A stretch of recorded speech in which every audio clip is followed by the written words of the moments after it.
Hello everyone, आज के इस लेक्चर में हम लोग देखेंगे चैप्टर नंबर 8। इंग्लिश में जो चैप्टर नंबर 8 है टू द कल्चर, उसका हिंदी एक्सप्लेनेशन का कुछ पार्ट रह गया था, तो इसका एक्सप्लेनेशन हम लोग देख लेते हैं। चलिए स्टार्ट करते हैं।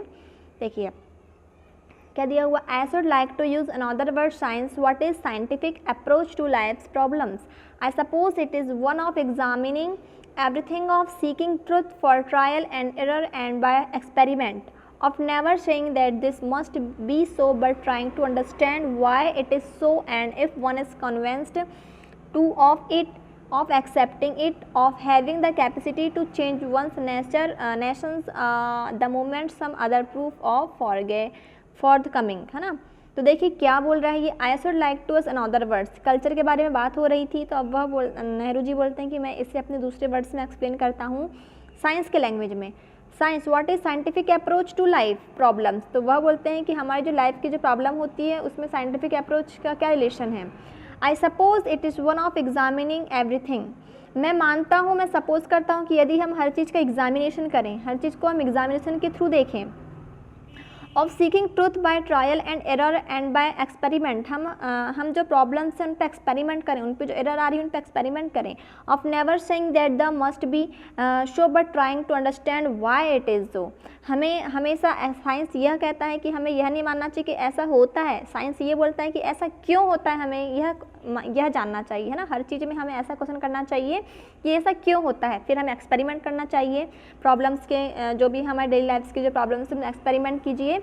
और मतलब साइंस क्या कहता है, साइंस किस में बिलीव करता है, एक्सपेरिमेंट पे बिलीव करता है ना। हमें कोई भी चीज़ को एक्सेप्ट एकदम से नहीं करना चाहिए, हमें पहले उसमें रिसर्च करना चाहिए कि ऐसा क्यों है, क्या है, उसके बाद ही हमें उस चीज़ को मानना चाहिए। ये है साइंटिफिक मीनिंग। अब if one is convinced of it, of accepting it. अब देखिए, of having the capacity to change one's notion the moment some other proof is forthcoming, of have an open mind which tries to imbibe the truth whenever it is found. तो इसी प्रकार से वह बोल रहा है कि जो क्या बोल रहा है कि हमें अपने आप को ये जो हमारी जो कैपेसिटी होती है किसी भी चीज़ को समझने की, और क्या बोल रहा है, change one's notions the moment some other proof, और हमें क्या करना चाहिए, इस प्रकार से चीज़ों को हमें एक्सपेरिमेंट करके उन्हें प्रूफ करना चाहिए, है ना। It for coming, of having in open mind, अपना ओपन माइंड रख के हमें, है ना, अपना जो क्रिएटिविटी माइंड रख के हमें इन सब चीज़ों पर रिसर्च करके एक्सपेरिमेंट करके हम चीज़ों को मानना चाहिए। यही कल्चर है। अब of having an open mind which tries to imbibe the truth, और हमें इस प्रकार से हमें रिसर्च करके हमें सत्य को प्रूफ करना चाहिए। It is the if that is culture how for is represent in the modern world and in nation of today. अब इस प्रकार से क्या बोल रहा है कि कल्चर क्या है, हम इसे अपने बोलना चाहिए, हम इसे मॉडर्न वे में इसे कैसे डिफाइन करेंगे, कैसे रिप्रेजेंट करेंगे, मॉडर्न वर्ल्ड में से हम कैसे रिप्रेजेंट करेंगे, आज के मतलब बोलना चाहिए ज़माने के हिसाब से। Obviously it is was represent more than it, many of our problems national internationals would be far easier to solve। तो हम इसे कैसे रिप्रेजेंट करेंगे, हम उसे रिप्रेजेंट करेंगे जैसे कि हमारी प्रॉब्लम्स हैं, नेशनल प्रॉब्लम्स हैं, इंटरनेशनल प्रॉब्लम्स हैं, हम उन्हें सॉल्व करके ईजियर तरीके से सॉल्व करके, ना कि उससे दूर जाके, ना सॉल्व करके एक्सपेरिमेंट करके हम इसे प्रूव करेंगे। Almost every country in the world believe that it has some special dispensations from providence, that it is of the chosen people of or race and that others। क्या बोल रहे हैं, almost every country in the world believe that it some special dispensation from providence, that is it is of the chosen people or race and that other, है ना। मतलब हमारी country में almost जितनी भी कंट्री है वहाँ पर हम क्या करते हैं, एक दूसरे को जानते हैं, एक दूसरे से रेस करते हैं, और हम लोग बोलना चाहिए दूसरों के जो ओपिनियन है उन पे हम लोग मतलब उन पे हम ध्यान देकर दूसरों को हम समझते हैं। when whatever they are good or bad are somewhat inferior creatures। इस प्रकार से हम जब जो उनकी ओपिनियन होती है, जो वह बोलते हैं, उनकी जो समझ होती है, उस पर फिर हम लोग विचार करते हैं कि क्या चीज़ अच्छी और कौन सी बुरी है। are somewhat inferior creatures। it is extraordinary now that this kind of feeling persists in all nations of the East as well as of the West without exceptions। इस प्रकार से हम कंट्री की बात करें तो जो एक प्रकार की फीलिंग होती है हमारी सोच समझ की, जो ईस्ट के जो लोग होते हैं, है ना, ईस्ट के जो लोग होते हैं और जो वेस्ट के जो लोग होते हैं, तो वह एक दूसरे के विचारों का समर्थन नहीं करते हैं ना। अपवाद हैं एक दूसरे के लिए। The nation of the east are strongly extended in their own ideas and convictions and something in their own sense of superiority about certain matter. जैसे कि हम किसकी बात करें, ईस्ट वाले नेशंस की बात करें, है ना, तो जो ईस्ट में जो नेशंस हैं हमारे जो तो वह क्या करते हैं, उनका जो अपने आइडिया को वह अच्छा मानते हैं, सबसे अच्छा मानते हैं, सुपीरियर मानते हैं दूसरों से, है ना, और सारे मैटर से अपने आइडिया को वह बोलना चाहिए प्रायोरिटी देते हैं सबसे ज़्यादा। Anyhow, in the course of the last 200 or 300 years, they have received many knocks on the head, and they have been humiliated, they have been debased, and they have been exploited। तो इस प्रकार से उन्होंने जो east के जो देश हैं, है ना, तो उन्होंने क्या करा है कि बहुत सालों से अपनी मानवता को दिखाया है, मतलब उनमें जो भी चीज़ है, सुपीरियरिटीज़ है, ह्यूमिलिटीज़ है, सारी चीज़ों को उन्होंने एक्सप्लॉइट किया है। And so in spite of their feeling that they were superior in many way, और दिखाया है कि वह उनकी फीलिंग को, वह बताया है कि वह हर रास्ते में, हर तरह से वो कैसे सुपीरियर हैं। They were forced to admit that they could be knocked about the exploited to some extent, the brought a sense of realism to them, है ना। उन्होंने अपने आप को क्या बताया है, वही चीज़ बोल रहा है कि अपने आप को उन्होंने प्रूव किया है और ग्रेट बताया है। There was also an attempt to escape from reality by saying that it was said that we were not so advanced in material and technical things, nevertheless we were superior in essential things, है ना। तो वह बोल रहा है कि there was also an attempt to escape from reality, तो हमें हमेशा रियलिटी को एक्सेप्ट करना चाहिए by saying that it was said that we were not advanced in material, हमें मतलब रियलिटी को अपनाना चाहिए, ना कि एडवांस मटेरियल को, टेक्निक्स को। क्या है, nevertheless we were superior in essential things, है ना, मतलब हमें सुपीरियर होने के लिए कुछ ऐसी एजेंटल चीज़ें होती हैं जो हमें सुपीरियर बना सकती हैं। In spiritual things, in moral value, मतलब जो नैतिक है, जो अच्छा है ना, उन्हीं चीज़ों की वैल्यू से हम लोग क्या बन सकते हैं, सुपीरियर बन सकते हैं। I have no doubt that spiritual things and moral value are ultimately more important than other things, but the way one find escape in the thought that one is spiritually superior simply because one is the inferior in material and physical sense in superior। तो इस प्रकार वह बोल रहा है कि उनको ये बोलते हुए डाउट नहीं हो रहा है कि जो मोरल चीज़ें हैं, जो नैतिक चीज़ें हैं, स्पिरिचुअल थिंग्स हैं, वही हमारे लिए ज़्यादा इंपॉर्टेंट होना चाहिए अदर थिंग्स के अकॉर्डिंग, जिससे हम और अपनी सुपीरियरिटी को बढ़ा सकते हैं। If it does not follow by any means, हमें किसी और को ऐसा फॉलो नहीं करना चाहिए। It is escape from facing up to the cause of one's degradation, है ना, मतलब हमें किसी को फॉलो नहीं करना चाहिए, हमें मतलब फॉलो तो करना चाहिए पर अच्छी चीज़ों को फॉलो करना चाहिए। ऐसा नहीं कि मतलब जो उनमें जो बैड थिंग्स भी हैं उन चीज़ को भी हम अपने मतलब बोलना चाहिए हम फॉलो करें, नहीं, ऐसा नहीं होना चाहिए। अब देखिए, nationalism of course is a curious phenomenon which at a certain stage in a country's history gives life's growth, strength and unity, but at the same time it has a tendency to limit one। अब nationalism की बात करें तो nationalism of course is a curious phenomenon which at a certain stage in a country's histories gives life. Nationalism एक ऐसी चीज़ है जो एक किसी नेशन की हिस्ट्री को अपनी एक जीवन देती है ना, राष्ट्रीयता उसे जीवन देती है, ग्रोथ देती है, स्ट्रेंथ देती है, यूनिटी देती है, but at the same time it has a tendency to limit one because one thinks of one's country as something different from the rest of the world। लेकिन देखिए, हर नेशनलिज्म, हर चीज़ का, हर country का nationalism अलग अलग होता है, और इसलिए हर कंट्रीज इस बेस में क्या होगी, डिफरेंट होंगी, है ना, सारे संसार की जो कंट्रीज़ हैं, क्योंकि हर कंट्रीज़ की ग्रोथ अलग होगी, हिस्ट्री अलग होगी, यूनिटी अलग होगी, है ना, तो उसके अकॉर्डिंग, नेशनलिज्म के अकॉर्डिंग सारी कंट्रीज अपनी अपनी ग्रोथ करती हैं। The perspective change and one is continuously thinking if one's own struggle and virtues and failing to the exclusion of other thoughts, the result is that the same nationalization, है ना। अब क्या बोल रहा है, the perspective change and one is continuously thinking of one's own struggle. तो यदि क्या बोल रहे हैं, यदि हमें चेंज लाना, पर्सपेक्टिव चेंजेस लाना है अपने आप में, वन इज़ कंटिन्यूसली थिंकिंग, तो हमें क्या करना पड़ेगा, लगातार सोचना पड़ेगा, अपने खुद के व्यू देखना पड़ेगा, struggle and victuals and falling on the excluding of other thought. लेकिन यदि क्या बोल रहा है कि वह बस अपने ही बारे में सोचे, अपने ही थॉट्स दे, तो ऐसे में कहीं ना कहीं वह नेगेटिव पॉइंट भी रखता है। The result is that the same nationalisation which is the symbol of growth of for a people becomes a symbol of the cessations of the growth in the mind. अब यदि क्या बोल रहा है, result क्या होता है कि यदि हमें यदि सेम नेशनलिज्म होगी तो ग्रोथ भी सेम होगी, वहाँ के पीपल्स के लिए जितने भी होंगे वहाँ पीपल्स उनकी ग्रोथ भी सेम होगी, है ना, और उनके माइंड भी, मतलब माइंड ग्रोथ जो है वो भी सेम होगी। अगर सेम चीज़ है तो सेम ही होगी। Nationalism, when it becomes successful, something goes on spreading in the aggressive way and becomes a danger international ally।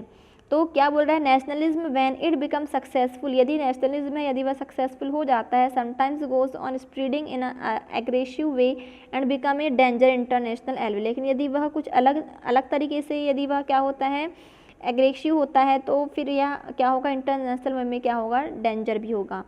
Whatever line of thought you follow, you arrive at the conclusion that some kind of balance must be found, otherwise some things that was good can turn into evil।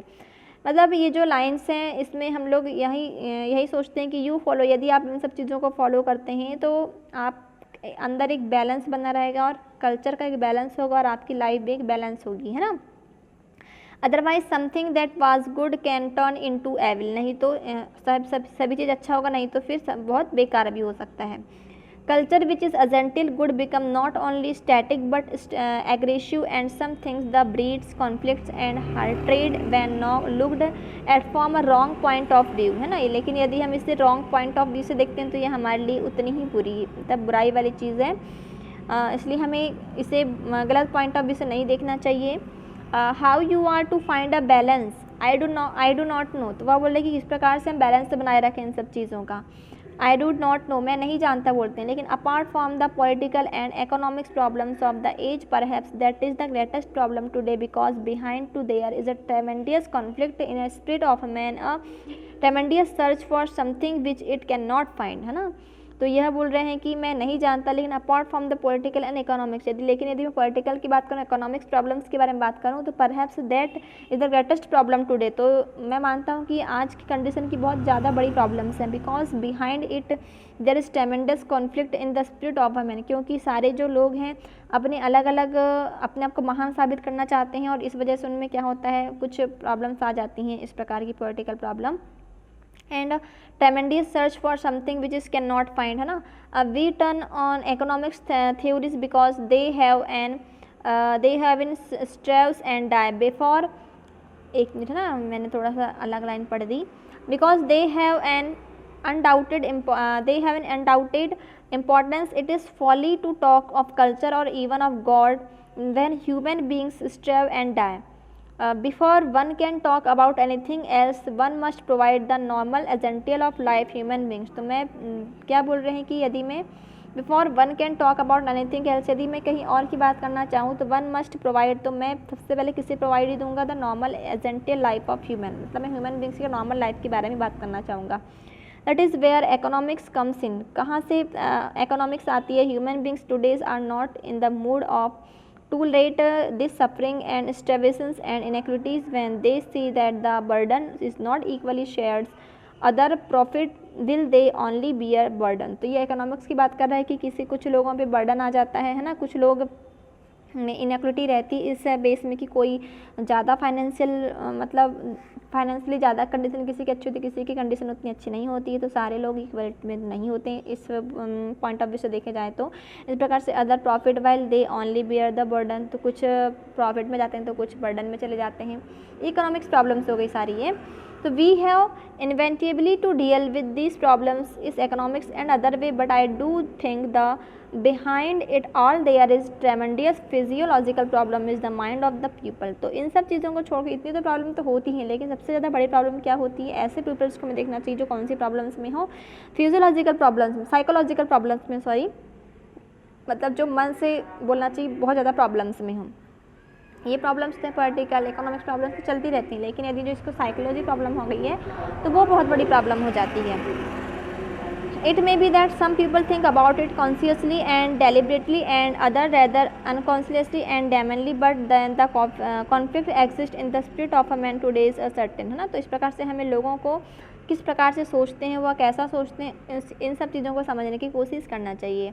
How it will be resolve I do not know, मैं नहीं जानता कैसे होगा, लेकिन one thing that trouble me is this, people who understand one another more and more began often enough to quarrel more and more, लेकिन मैं इतना तो जानता हूँ कि जिन लोगों को अच्छे से समझते हैं एक दूसरे को, वही लोग अक्सर बहुत ज़्यादा झगड़ा भी करते हैं और मिलजुल कर भी रहते हैं।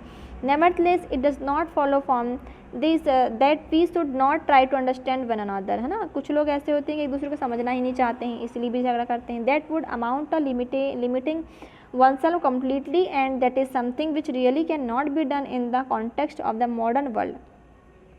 Therefore, it becomes essential that we try understand one another to right way। इस प्रकार से यह बहुत आवश्यक है कि वे एक दूसरे को समझें। The right way in important, the right approach, the friendly approach is important because this friendly approach bring a friendly response। तो वह बोल रहा है कि मिलजुल कर ही रहना चाहिए, क्योंकि जो एक प्रकार से यदि हम अगर हम अपने फ्रेंड सर्कल में रहते हैं, फ्रेंडली बनकर रहते हैं, तो एक जो फ्रेंड जो आपको सजेस्ट करेगा वो हमेशा अच्छा ही सजेस्ट करेगा, उसका रिस्पॉन्स अच्छा ही होगा। और यदि हम किसी दुश्मन के साथ यदि अपने विचारों को बोलना चाहिए कुछ ले रहे हैं, अपने कुछ सजेशन ले रहे हैं, तो वो गलत ही सजेशन देगा, है ना। तो इसलिए ज़्यादातर हो तो फ्रेंडली होकर ही रहना चाहिए, यह कहना चाह रहा है।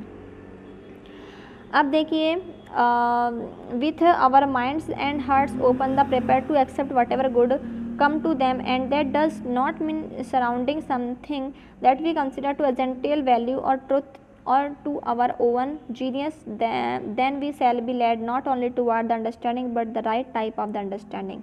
वही बोल रहा है कि हमें हमेशा अच्छे लोगों के साथ रहना चाहिए और समझ के रहना चाहिए, समझदारी से रहना चाहिए, जिससे कि हम जीनियस बन सकें, हम अपने विचारों को भी एकदम अच्छे से पेश करना चाहिए दूसरों की ओर, जिससे कि हमें एक अच्छी अंडरस्टैंडिंग आए और दूसरों के अंडरस्टैंडिंग को भी हमें समझना चाहिए।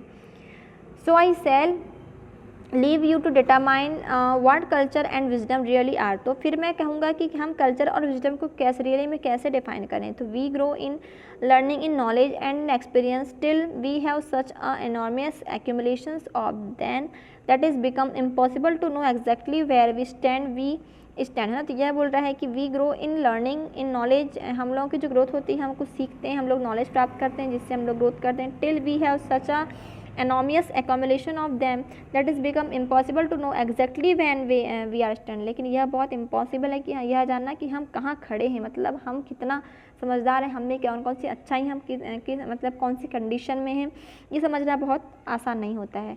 We are overwhelmed by all this, and at the same time somehow or other we have feeling that all these put together do not necessarily represent a growth in the wisdom of the human race, है ना। इस प्रकार से क्या बोल रहा है कि we are overwhelmed by all this, and इस प्रकार से ओवरऑल बोलते हैं कि मैं इन सब चीज़ों से समझ चुका हूँ कि the same time somehow other we have feeling that all these put together do not necessarily represent growth in the wisdom and human race। तो यह नेसेसरी नहीं है कि यह आवश्यक नहीं है कि बोलना चाहिए जो यह है ना, यह आवश्यक नहीं है कि मतलब हमारी ग्रोथ को रिप्रेजेंट करें हमारी विजडम, हमारी विजडम हमारी ग्रोथ को रिप्रेजेंट करें, यह नहीं, हमारी जो मानवता है, मानवता की रेस में यह आवश्यक नहीं है। I have a feeling that perhaps some people who did not have all the advantage of modern life and modern science was essential wiser than most of us are. तो I have a feeling that, मैं feel कर रहा हूँ कि perhaps some people, शायद कुछ लोग who did not know have all the advantage of modern life, की जो कुछ लोग ऐसे हैं जो मॉडर्न लाइफ का पूरा एडवांटेज नहीं ले रहे हैं, and modern science were essential wiser the most for us, लेकिन मॉडर्न साइंस उनके लिए बहुत ज़्यादा आवश्यक है। Whether or not we shall be able to later times to combine all this knowledge, scientist growth and betterment of human space with true wisdom। लेकिन जो हमारा जो नॉलेज है, साइंटिफिक ग्रोथ है, यह हमारे लिए हमारा एक ट्रू विजडम है। I do not know it is race between various force, मैं नहीं जानता कि ये किन किन के बीच में रेस है। I am reminded of the saying of a very vice man who was a famous Greek poet. लेकिन एक जो बहुत ही बुद्धिमान व्यक्ति थे, उन्होंने अपने एक पोयम में कुछ लाइनें लिखी थी जो मैं आपको बताना चाहूँगा कि उन्होंने मतलब एक विजडम, एक बुद्धिमत्ता जो लोग होते, विजडम लोग होते, उनके बारे में कुछ कहा है कि वो कैसे होते हैं। देखिए, what else a wisdom what of man endeavour, और तो वह बोलते हैं कि विजडम कौन है, बुद्धिमत्ता क्या है, और बुद्धिमत्ता लोग कैसे बिहेव करते हैं। तो गॉड्स हाई ग्रेस, भगवान, मतलब उन्होंने अपनी कविता में लिखा है कि वह भगवान God's high grace so lovely and so great, बहुत महान है भगवान, मतलब भगवान उनको मतलब बोलना चाहिए आशीर्वाद दें। टू स्टैंड फ्रॉम फियर, वह हमेशा भय से दूर रहते हैं। Set free, to breathless and wait, है ना, श्वास खुली हवा में श्वास लेते हैं, धैर्य रखते हैं। To hold to hand uplift over head, है ना, और दूसरों के सिर में हाथ रखते हैं। And shall not loveliness be loved forever, और सभी से बहुत अच्छा व्यवहार करते हैं, प्यार से रहते हैं। भाई एक विजडम बुद्धिमत्ता वाले लोग होते हैं। इस प्रकार से चैप्टर होता है एंड।